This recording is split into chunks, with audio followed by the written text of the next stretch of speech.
Personal Development. I'm delighted to welcome Abby Ireland to the You and Your Business studio. Hi, Abby. Hi, Alec. Really great to be here today with you. Thanks. Yep, fantastic. Ireland, you couldn't have a better surname. I know. I married my husband for that reason. Excellent, excellent. Well, as you know, I take people back to their sort of last year in school. Were you the sort of study nerd? Were you the person who wanted to travel, or were you the nomad? Where did you fit into all of this? Yeah, I think I was a bit of all three. I enjoyed studying, or I liked studying and doing as well as I could. But I think I always felt like I had a bug for wanting to travel, wanting to do something else outside of kind of being in the same location the whole time. So a bit of a combination, I think, and not really being 100% clear on exactly what I wanted to do. I knew I wanted to go into business, Right. but didn't have a clear idea on what that actually meant at that point. So from school, what did you do next? I think you might have had a gap year or something, did you? Yeah, I did have a gap year. I'd done French at A level at school, and one of my initial plans was, I could, go and work at Euro Disney, practice my French, but I think you needed to have a slightly higher level of proficiency than I did at that point. And I was thinking about going and working, just doing some work experience with one of my relatives in Goa, around a hotel, but that didn't kind of go together. So in the end, I ended up just doing some work locally, working in two different organizations at home. Ironically, I turned down a role in a bank. I think it was Abbey National at the time, but then I ended up working in banking later anyway, which we'll probably cover. So yeah, that was my gap year. Abbey National, there's a bit of a pun running there, but I'll give it a miss. I should have taken it. You should have. Anyway, the hint was there, but not to worry, it was going to come back to you later. So what happened next? You did get an opportunity to do some traveling and work for an organization. Tell me more about that. Yeah, so I went into after my gap year, I went into work for an organization. I know I went to university then, didn't I? I forgot about that. Yes. I went to university and I spent 4 years there at UMIST in Manchester. And I did a third year where I went to the States. So I did a degree in international management, 1 year studying in Massachusetts at the University of Massachusetts, Amherst, and had a great time. It's very different studying in the US to the UK. I was saying earlier, it feels like you're almost in a movie sometimes. Right. It's so much fun. And just like having an English accent is quite nice sometimes when you're somewhere different. As with you, probably having an Irish accent when you're in the States. People, I'm Irish too. I'm sure you get that a lot as well. Everybody is. Well, but it must be great to experience the cultural changes and to be able to bring that into your portfolio of knowledge. Yeah, definitely. I think even though it's another English speaking country, things are very different. So just understanding the way things work, as you say, different cultural differences, and even the way you study. In the UK was much more kind of theoretical, or you look at assignments and do essays. In the US, it was very much more, I would say, vocational. So a lot of the study, you would get up and have to do presentations, work on projects with real businesses. And that really sparked even more for me that desire to go into business. And that's fantastic. So you were enjoying uni life. And as you said, you sort of enjoying study as well, but not just to pass, you wanted to excel. Yeah, I think I always think you can either go into study or exams or anything else and go, what's the lowest mark I need to pass, which I might be more like nowadays when you were kind of more time poor and things. But back then I was always like, I just want to do the best I can. And that never crossed my mind to look at what the lowest mark is to get to the, and it wasn't about grades. It was just about, I wanted to see what I could do, what I was capable of. And I've always had that mindset, even to today, of giving it 100%, whatever you do, because you don't know what your full potential would be otherwise. So it all kind of links to what I do nowadays as well. Yeah, that's interesting because in terms of you setting your own benchmarks, it was going to play out for the future for you and your career, which we'll talk about a bit later. Yeah, absolutely. It's I think it all kind of links together. Everyone has, you'll know about career anchors and things that fundamentally align to you. And I think for me, it was very much that. It was this desire for wanting to be my best, to want to learn about different things, curiosity, constantly learning about things that can add to the way I work. So bringing all of that together. Fantastic. So where to next? After university, I started looking at grad programs, as everyone did back then. It was the early mid 2005 sort of time, and I started looking at programs. But whilst I was looking, I went to work in my first job, which was for a big international fragrance organization, Coty. So that was great. Got to go on some trips as well to, I think, the south of France and all these quite cool places that that the company would go to for their offsites. But really enjoyed learning about sales and marketing. So I was in the division looking at Rimmel makeup, if you remember, and some of the other fragrances, and just thinking about how we get them to supermarkets, to shops, what's important, you know, the simple things like having them at a certain eye points, and thinking just in terms of all the different things that are important for selling a product, negotiating fees and the skim, all those kind of things. So really enjoyed doing that. But then a few months into that, I got offered a job in HBOS in the Bank of Scotland corporate grad program, and so I left 9 months in to start my banking career. Banking, my goodness me! And there's a place you turned it down once already, but I know you were going to be bitten. I know. And it was interesting because when I started at Coty, interestingly, the manager I had, she was like, "Oh, I don't see you working in here. I see you working more in finance." And I was like, "What do you mean finance?" You know, but I ended up there somehow. So it was meant to be. And okay, so you've got into HBOS. I mean, it's a large organization, so you start on the ground floor. So what did they do and how did they move you around? And did you find any mentors there? Yeah, I had really great mentors actually, and really great bosses throughout my whole career in banking.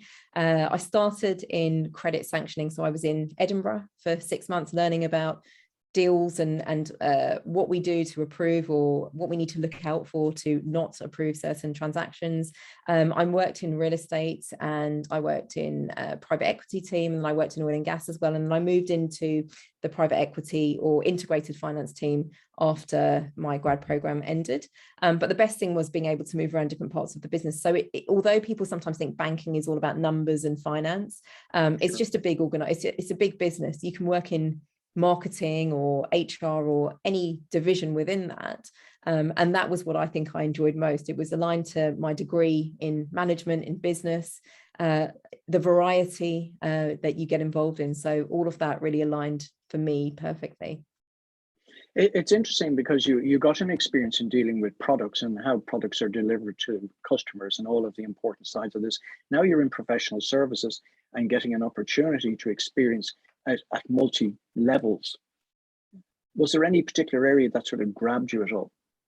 Yeah, I think the area that I moved into in integrated finance was brilliant because it wasn't just providing debt to organizations, it was putting in the equity as well. So we were constantly looking out for businesses that would be good investments where we might put in a minority stake, and you put forward the business case, you do your research, what kind of companies would we maybe be interested in exploring, and working with the management teams on that. So for me, it was really, really interesting to, again, look at the whole business. You look at the management team, you look at their future projections, you look at their strategic objectives, everything. So I was learning loads about business, but different industries, everything from, you know, waste management to big corporate gyms, all sorts of organizations in that time. So I loved the experience being there.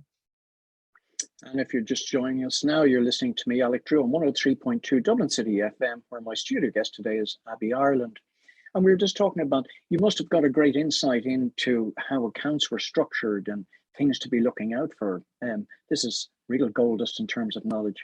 Yeah, absolutely. I mean, I would say that for me, I was always more interested in the way the business was running and the strategy side of things. But we had to do one of the key skills of the job was having to do a lot of financial modeling, which was probably something that I could do, but I wouldn't say it was my forte. You know, I had to learn stuff. I'm not an accountant by trade, and so a lot of people in the business were who were then doing those roles. But it was a lot of learning on the job, and knowing how to structure debt and equity, what the returns are going to be. Definitely got some good insights into that, how to value a business, all of that. So it's going back a long time now, but it was really good to have that kind of full perspective on a business, and being an equity provider as well in that role in particular meant that we were kind of partnering with the other companies rather than just providing the debt, which is what I did later on in my career. I did acquisition finance, where we would be one of maybe many banks that were providing debt to a private equity house who was doing a acquisition. So, but it was good seeing big numbers from an early age. You know, you see multi-millions or billions, and that was great. Although it was just numbers on paper at the end of the day. It just becomes that when the figures get so big. Just numbers. However, there was going to be a bit of a blip in the marketplace.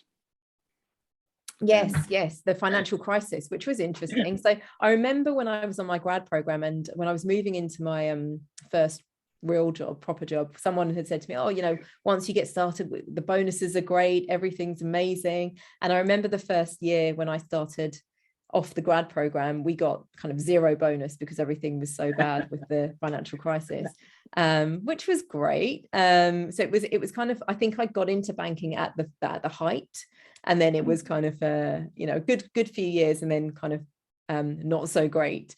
But the team I was in, whilst we were waiting to see what was going to happen with we got acquired, actually, the bank got acquired by Lloyds Banking Group.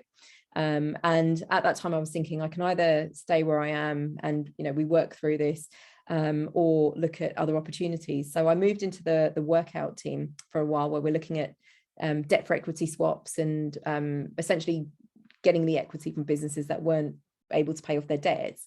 And then I moved to Australia with the bank. I applied for a role in the bank in Australia, in Sydney, and ended up thinking I was only going to go out there for 1 year, but we ended up there for a good 6 years before I came back to England. There's another cultural change for you. Yes. How did you find Australia? Yeah, great. Again, another English speaking country, but very different from the UK, very different from the US. It's almost kind of I feel like it's in between in different ways. But that actually changed my whole perspective on so many things, you know, having a different lifestyle, seeing the quality of life in Sydney, I would say really was eye-opening for me. Because I've been to lots of different countries, but just thinking about what people's expectations are of what's okay, what's nice, what's expected was very different. You know, seeing the harbour every day when you go to work, and the weather and everything else. Their winter is like our summer, so all those things made it a really nice experience. And getting more into my health and fitness when I was there, because it's a big piece of what most Australia, I feel like most Sydney-siders focus on as well. I think the weather has a slight influence on that. Yes. So you got into that in personal training, but also you were keen to sort of develop a new business for yourself. So the entrepreneur in you started emerging. Yeah. So when I was in Sydney, I stayed in banking for a few years, worked in strategy, moved from acquisition finance to strategy, and then worked in another bank when I was out there as well, Westpac, one of the big Aussie banks. And then after that, or during that time, I was studying personal training qualification and fitness instructor. So my level Cert 3 and 4 in Australia, it's called. I was really interested in nutrition. Wanted to, again, think about how can I optimize the way I work by looking after myself. I felt like when I was working out before work, it helped me to stay focused when I was working long hours, everything else. It kept me sane, essentially. And so, I got into that. I started then doing some personal training clients outdoors in Sydney when I left banking, and then doing some nutrition coaching and all of that. And then started also an online business in language marketplace. It was a language marketplace, essentially. Well, as you do, of course.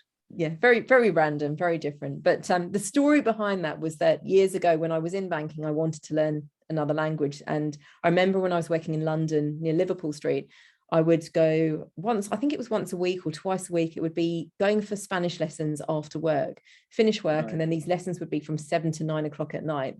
And then after that, going all the way back home, which was about an hour commute. So then you'd have to get up the next day, go to work, you know, you're tired, it doesn't work. And I wanted to have a solution, which was you can find someone to teach you a language, and they could meet you in a coffee shop or something, and you do an hour lesson there, or meet them in the park or whatever else. So it's a bit more accessible when it suits you, not just at different times. Now there are loads of solutions like that.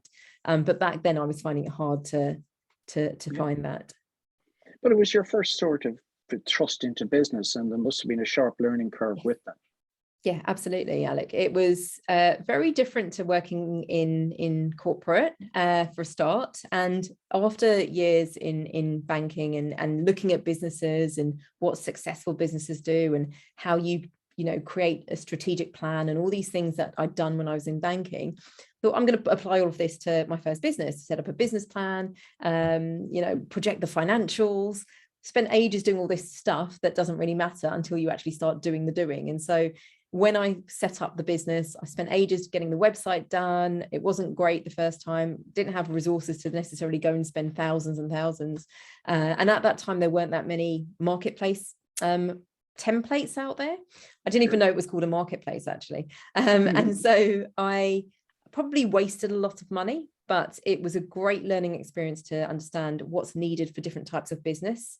So having had a marketplace, I'm like, that chicken and an egg issue comes up that I learned about. I thought it was going to be easy I'm like, these people want to learn a language, these people want to teach a language, it's going to be easy, they're just going to connect. But there's a lot of tech work that needs to go into it as well.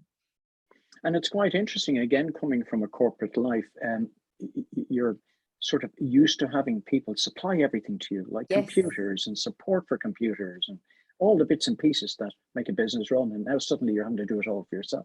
Yeah, and I think that's the biggest learning of going into business, and I'm sure you'll have done this at some point yourself, but recognizing that you're not supposed to do everything. It's important to focus on what's important in your business, and outsourcing when you need to, or getting other help. Maybe even back then I would have maybe partnered with someone who was a tech expert rather than paying someone to do a website but not having all the skills myself. So doing it alone back then, probably something I wouldn't have done again if I was doing that same business again.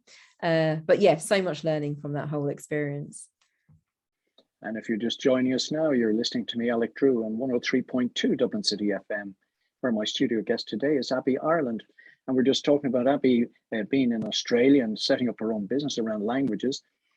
However, Australia, you were going to get a calling back to the UK, so you had to come back. Yes, so it was when I was working in banking, and we were in the process of doing a big divestment, so selling the Australian subsidiary of the bank I was at, and we were just about to kick that off, and I got a phone call from my brother saying that my dad had gone to hospital. And my dad, I'd got married a few months before, so I thought, oh, he'll be fine, he's never had any problems before. And it was 30 minutes later, got another phone call saying he's gone. And it was just this kind of realization. And so got a plane, my boss was great at the time, just got everything organized, got a plane back to England. And then we found out that it was an aneurysm, so it was just very sudden. The artery just goes, and it was a wake-up call for me to recognize, life is short, you don't know when it's gonna go. And so you've got to, again, give it 100% every day, do your best every day, and do what you want to do. And so that was kind of the catalyst to get me starting to think of, at some point I want to do my own business. And I think it brought it forward. So it wasn't until a couple of years later, I think a year and a half later, that I actually left banking fully. But it was the start of that process of thinking, what do I actually want to do in life? Yeah, it was going to open a new chapter in your life. It very sad to have to get a realization in such a sharp lesson, as they say, but the importance of family over money and lifestyle and things. Definitely. Okay, so you've come back, and there's a whole new landscape now, as you said, to face a new chapter in Abby's life. Yes. Let's talk about that. Tell me, what were you going to do? Yeah, so came back to England, decided finally to let go of Sydney and come back to England in 2016. And yeah, it was I'm still missing Sydney a lot, actually, because there's so much there that I'm like, lifestyle's so great. But came back to England, and again, that piece of time is precious, really resonated with me. And in my work I was doing, I was really focused on making sure I was making the most of every day, and what are some ways in which I can be as productive as possible, applying what I'd learned from personal training and nutrition coaching and a few different things I'd done as well in terms of learning over the years. And it just kind of evolved into the work I do now. So I was so passionate about, productivity, and I started to explore that more, spoke to people who were also in the industry and just started reading more about it. And it just became something that I thought, this makes complete sense. Like the whole time I was working in banking, you have really inefficient meetings. There are loads of just things that could be so much easier if people just were better at the process, or even things like working late at night, and people are tired and you could just rest for a bit and do it the next day. You'd get it done more effectively. Simple things that people know, but they don't do. And so I started to kind of package that up into the work I do now on performance. And it's evolved over the years, started very much on kind of productivity, but then it's evolved into kind of these three elements of your mindset. So the psychology, the physiology, and then the productivity are the three pieces I focus on. And that's quite interesting, because your lifestyle and your way and approach to life, we talked about in university earlier, not satisfied with just the basic marks, I want to be better. And you've also then taken it when in Australia, looked at health and fitness and well-being and all that side. And now you're going to combine all of these into a performance. So tell us about the sort of offerings you have and the sort of people you're working with at the moment. Yeah, so I kind of, when I started, was like, I'll offer it to everyone. And, you always have to think about who your audience is, and understanding that myself even more over the years. I'm like, well, I understand what it's like to work in a corporate environment, in that kind of space, and particularly banking and finance. So in terms of the clients I work with, it is people in banking and finance, but professional, essentially people who used to work in an office environment, but that kind of desk-based environment. I do everything from, I do talks, I do training programs, workshops over a period of time, or just one-offs. I do coaching, executive coaching, and I've got online programs as well. So lots of different offerings that I've kind of evolved over time, and still evolving depending on what people need the most, but really kind of focusing more on the speaking side of things at the moment. Where can people find out more about you? Just on my website, abigailisland.com, or on LinkedIn. It's probably the best place to connect is on LinkedIn. I have an Instagram, which is sort of there, and that's the best one. But at the moment, I'm just rebranding my Understanding Performance website, just getting that up and running, so that will be available soon as well. I suppose when we're looking at joining the dots throughout the course of your career to date, we can see how it all makes sense. The sort of learnings you're bringing to people, and again, you identified a couple of simple things that are obvious if you just saw them, like working late at night instead of getting up a bit earlier the next day when you're refreshed to do it, and things like that. Have you any tips for our audience, just on some basics you might say you should suggest and try these? Yeah, sure. I think probably one of the biggest things I focus on is habit formation, and habits don't have to be something that's hard to do. We want to make it as effortless as possible. So simple thing would be stacking maybe a new habit onto an existing habit. So thinking about something that you do, it could be every time you're stressed, you reach for a cup of coffee, or a sugary snack, and having something ready in advance in your head that goes, actually, every time I do this, every time I feel stressed, I'm going to have a cup of water instead, or I'm going to have a banana or something, have some default items, because I do think fueling is a really important piece. So that's on the kind of physiology side. I think making smarter food choices, and I guess the mindset piece is really powerful too. For me, when I left banking, I hadn't focused as much on my mindset before, but that's at the core of everything. So even, I guess, if you're feeling that you don't want to get started with something, you're not productive, literally don't think about it. Just set a timer for 10 minutes and just start on whatever it is you need to do. And sometimes I need to take my own advice, but that is essentially it. There are things that we put off. Just spend 10 minutes starting it, and just do 10 minutes every day and build that as a habit, rather than thinking it's all or nothing. The all or nothing sometimes is what stops us from ever getting started. Yes, I suppose if we look at plans, they seem so daunting at the beginning, but one bite-sized piece at a time. That's exactly it. Yeah, absolutely. And I must say, where next for you as we approach the last 2 minutes of the show? What do you see happening in your life? Yeah, so and plus you've had COVID as well to deal with. Yeah, COVID actually, in terms of my business, I always wanted to move it more online, and COVID actually enable that to happen more. So that's been great, being able to work with people in even further destinations, which is fantastic.